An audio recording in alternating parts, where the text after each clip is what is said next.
If you're changing jobs, retiring, or getting laid off, warning! Free report reveals deadly trap the IRS uses to destroy your retirement savings. Every day, people unknowingly fall victim to the law. Yes, law that the IRS can use to confiscate your nest egg. How can you keep this disaster from hitting you? Call toll-free 1-800-690-4125. 24 hours a day for a free recorded message and your copy of this free report. It's helped thousands of people avoid mistakes and stay in control of what the IRS wants. Your money. Call now before it's too late. 1-800-690-4125.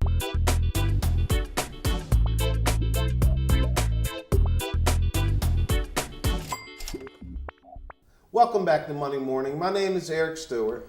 And I'm Paul Robinson. We're here this morning with Angie Barnett. She is the president and CEO of the Maryland chapter of the Better Business Bureau, the Greater... BBB Greater Maryland. Greater Maryland. Yeah. Okay.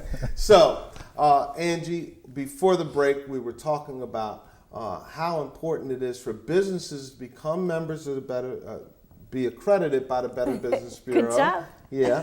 And the fact that before the break, I mentioned that this was a big value for a business owner because they can network with other business owners that are accredited and other businesses that are accredited. How exactly does that take place? There's a couple of things that we really want to look at. Businesses will have an opportunity to meet each other. We have regional meetings. We have 2 events a year that they're invited to come.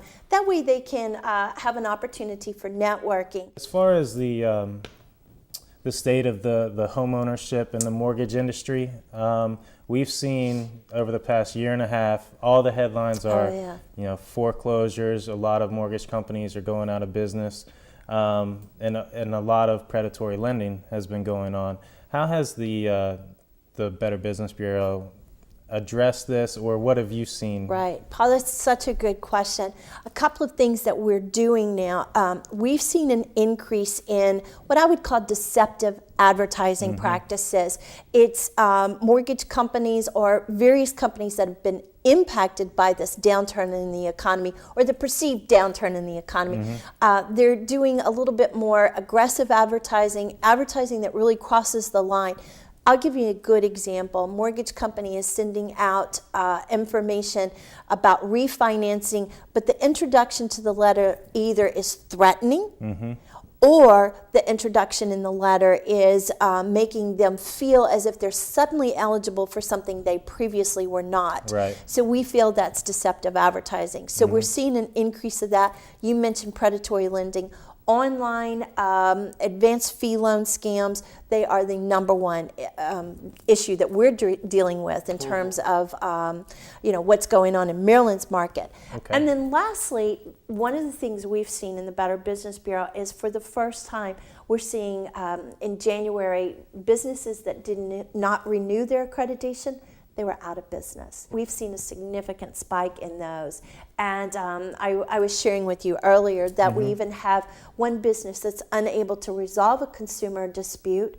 They are accredited, they're required to do that, but it's finances. They can't make the restitution or the refund, or else they'll basically go bankrupt. Wow. So we are seeing the trickle out. Quite a quandary to be in. Absolutely. And we're seeing that trickle out effect in those ways. So what can a consumer or a business do if they receive those types of advertisements that are deceptive and misleading? Yeah, I encourage everyone, please send information to us. If you get these letters, if you feel that you're being deceived in the advertisement, let us know. The only way we can take action or try to make changes in the marketplace trust is if we know about it.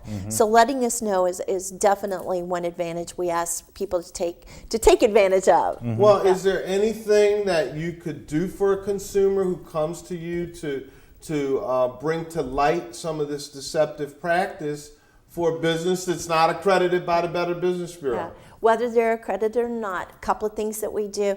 If we know of a deceptive advertising practice, one of the first things we're going to do is look at it ourselves, approach the business.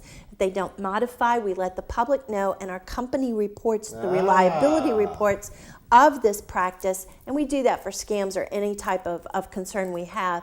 And if it's significant, we also work with enforcement agencies, regulatory agencies. So if we have a body of information, we might share that with the state the Attorney General's Office, Consumer Protection Division, the Federal Trade Commission. So we do work with enforcement The big regulatory. boys. We do.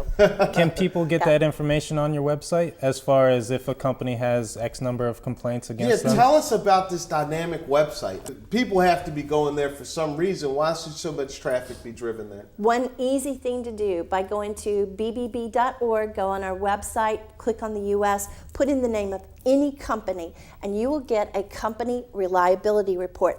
That reliability report is going to tell you the number of complaints a company has had, whether or not they address those complaints. It's going to tell you the status of that company with the Better Business Bureau, satisfactory, unsatisfactory. The reliability report will tell you if they've had government action, any type of information that you need that's related, again, to marketplace trust. You can find that on that reliability report by putting in the company's name or even their phone number. Now, I don't think you got in as high a position as you are without doing your own set of homework. So how do Mortgage Solutions score on the Richter scale? Well, I have to say you guys are accredited by BBB and also have an incredible rating in terms of addressing consumer needs, doing your marketing right.